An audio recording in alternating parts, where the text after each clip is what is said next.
Hey folks, so this is a section on parabolas and all of the bits and pieces of parabolas that you will need to be able to identify so that you can use the standard equation on them. Parabolas were something that you were taught back in the previous math course in college algebra. So a lot of this is going to be familiar to you, but we are going to be adding some new things. For instance, one thing that should be familiar to you is that back in the last course you had parabolas that were concave up and concave down.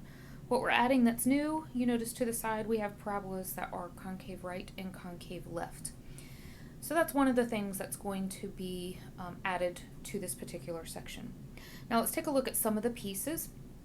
First thing I'd like for you to notice is the most important piece, and that's going to be the vertex. This is the turning point of the parabola. And all parabolas will have a vertex. We call this vertex the coordinate HK. And if you'll remember back in circles, we also used the coordinate HK as well. It's a very important coordinate. The second thing I'd like to point out is the focus. The focus is a point on the inside of the parabola. It's very similar to the receiver of a satellite. And so that would be a real world usage of a focus. The next thing I'd like to point out is the axis of symmetry. The axis of symmetry. And the axis of symmetry, as the name implies, is a whole entire line.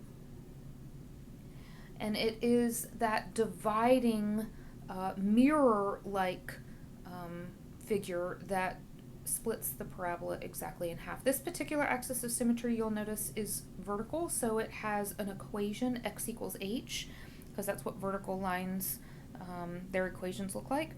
But over here on this one, we have a horizontal axis of symmetry, so when the axis of symmetry is horizontal, it is y equals a number, in this case y equals my k value.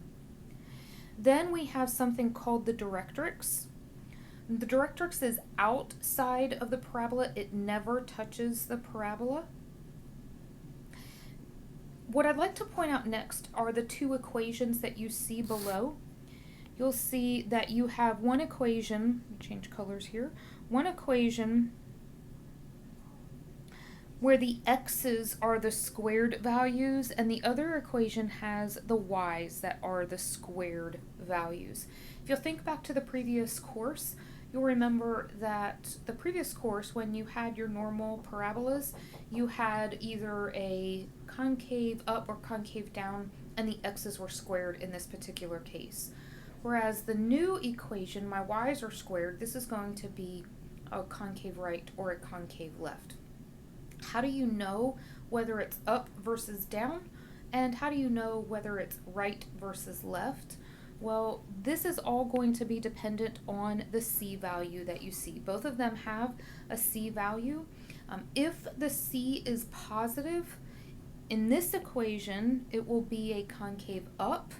If it's in this equation, it will be a concave right. If my C is negative, then I will have either a concave down or a concave left. The last thing that I'd like to mention is the statement that I have down underneath the equations. The focus and the directrix are C away from the vertex. C doesn't just tell me what direction my parabola is opening. C will also tell me a little bit about distance.